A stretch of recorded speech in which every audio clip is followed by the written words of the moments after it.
Yeah, here we are at chapter 1. It was a constant tapping sound that roused Will from his deep, untroubled sleep. He had no clear idea at what point he first became aware of it.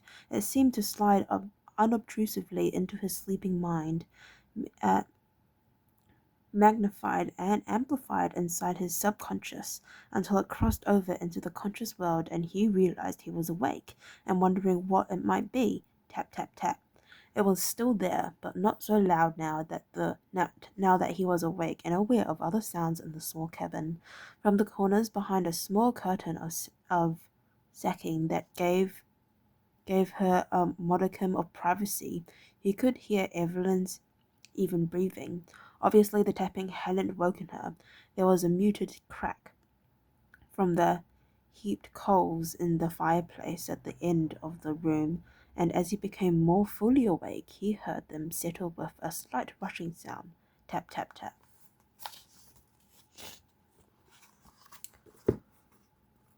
Ooh.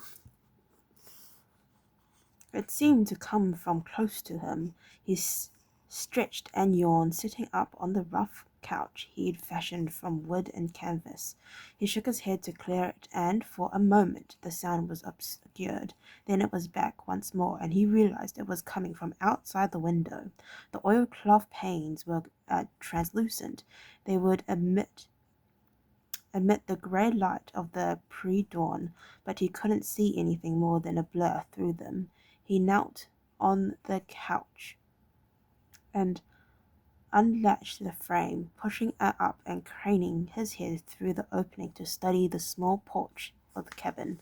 A gust of chill air entered the room, and he heard Evelyn stir as it eddied around, causing the sacking curtains to billow inwards and the embers in the fireplace to glow more fiercely until a small tongue of yellow flame was released from them. Somewhere in the trees a bird was greeting the first light of a new day, and the tapping sound was obscured once more. Then he had it. It was water dripping from the end of a long icicle that depended from the porch roof. Depended? Okay. And falling onto an upturned bucket that had been left on the edge of the porch. Tap, tap, tap, tap, tap, tap. Will frowned to himself. There was something significant in this, he knew, but his mind, still fuddled with sleep, couldn't quite grasp what it was. He stood still, stretching, and shivered slightly as he left the last warmth of his blanket and made his way to the door. Hoping not to wake Evelyn, he eased the latch upwards and slowly opened the door, holding it up so that the sagging leather hinges wouldn't allow the bottom edge to scrape the floor of the cabin. Closing the door behind him, he stepped out onto the rough boards of the porch, feeling them strike icy cold against his bare feet. He moved to the spot where the water dripped endlessly onto the bucket, realizing as he went that other icicles hanging from the roof were dripping water also. He hadn't seen this before. He was sure they usually didn't do this. He glanced out at the trees where the first rays of the sun were beginning to filter through. In the forest there was a slithering thump as a load of snow finally slid clear of the pine branches that had supported it for months and fell in a heap on the ground below, and it was then that he realized the significance of the endless tap, tap, tap that had woken him. Behind him he heard the door creak, and he turned to see Evelyn, her hair wildly tousled, her blankets wrapped tight around her against the cold. "What is it?" she asked him. "Is something wrong?" He hesitated a second, glancing at the growing puddle of water beside the bucket. "It's the thaw," he said finally. After their meager breakfast, they sat in the early morning sun as it streamed across the porch. Neither of them had wanted to discuss the significance of Will's earlier discovery, although they had since found more signs of the thaw. This book is well loved, I can see that. There were small patches of soaked brown grass showing through the snow over cover on the ground surrounding the cabin, and the sound of wet snow sliding from the trees to hit the ground was becoming increasingly common. The snow was still thick on the ground and in the trees, of course, but the signs were there that the thaw had begun and that inexorably it would continue. I suppose we'll have to think about moving on, Will said finally, voicing the thought that had been in both of their minds. You're not strong enough yet, Evelyn told him. It had been barely 3 weeks since he had thrown off the mind-numbing effects of the wormweed given to him as a yard slave in Ragnar's lodge. Will had been weakened by inadequate food and clothing and a regime of punishing physical work before they had made their escape. Since then, their meager diet in the cabin had been enough to sustain life, but not to restore his strength or endurance. They had lived on the cornmeal and flour that had been stored in the cabin, along with a small stock of vegetables and the stringy meat from whatever game Evelyn and he had been able to snare. There was little enough of that in winter, and what game they had managed to catch had been in poor condition itself, providing little in the way of nourishment. Will shrugged. I'll manage, he said simply. I'll have to. And that, of course, was the heart of the problem. They both knew that once the snow in the high passes had melted, hunters would again begin to visit the high country where they found themselves. Already Evelyn had seen one such, the mysterious rider in the forest on the day when Will's senses had returned to him. Fortunately, since that day there had been no further sign of him, but it was a warning. Others would come, and, before they did, Will and Evelyn would have to be long gone, heading down the far side of the mountain passes and across the border into Tutland. Evelyn shook her head doubtfully. For a moment she said nothing. Then she realized that Will was right. Once the thaw was well and truly underway, they would have to leave whether she felt he was strong enough to travel or not. Anyway, she said at length, we have a few weeks yet. The thaw's only just started, and who knows, we may even get another cold snap. It was possible, she thought, perhaps not probable, but at least it was possible. Will nodded agreement.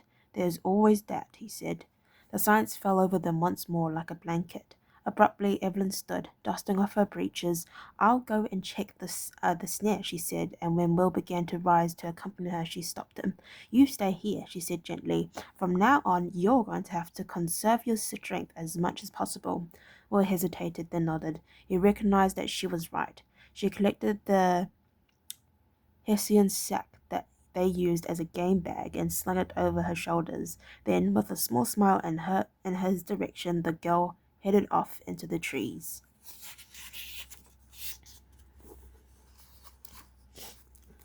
Feeling useless and dispirited, Will slowly began to gather up the wooden platters they had used for their meal.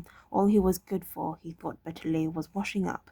The snare line had moved further and further from the cabin over the past 3 weeks, as small animals, rabbits, squirrels, and the occasional snowhead had fallen prey to the snare that Will had built. So the other animals in that area had become more wary. As a consequence, they had been compelled to move the snares into the locations every few days, each one a little further away from the cabin than the one before. Evelyn estimated that she had a good 40 minutes walking on the narrow uphill track before she would reach the first snare.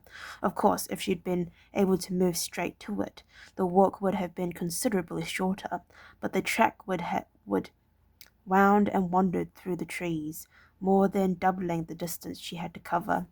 The signs of the thaw were all around her. Now that she was aware of it, the snow no longer squeaky dry underfoot as she walked. It was heavier, wetter, and her steps sank deeply into it. The leather of her boots was already soaken from contact with the melting snow. The last time she had walked this way, she reflected, the snow had simply coated her boots as a fine dry powder. She also began to notice more activity among the wildlife in the area. Birds flitted through the trees in greater numbers than she'd previously seen, and she startled a rabbit on the track, sending it scurrying back into the protection of a snow-covered thicket of blackberries. At least, she thought, all this extra activity might increase the chances of finding some worthwhile game in the snare. She saw the discreet sign that Will had cut into the bank of a pine and turned off the track to find the spot where she and Will had laid the first of the snares. She recalled how gracefully greeted she had greeted his recovery from the wormweed drug. Her own survival skills were negligible, and Will had provided welcome experience in devising and starting snares to supplement their diet. It was all part of his training under Holt, he had told her. She remembered now how when he had mentioned the older ranger's name, his eyes had misted for a few moments and his voice had choked slightly. Not for the first time, the two young people felt very, very far from home. As she pushed her way through the snow-laden bushes, becoming wetter and wetter in the process, she felt a surge of pleasure. The first snare in the line had the body of a small ground-foraging bird. They had caught a few of these previously, and she knew the bird's flesh made excellent eating. About the size of a small chicken, it had carelessly poked its neck through the wire noose of the snare, then becoming entangled. Evelyn smiled grimly as she thought how once she might have objected to the cruelty of the bird's death. Now all she felt was a sense of satisfaction as she realized that they would eat well today.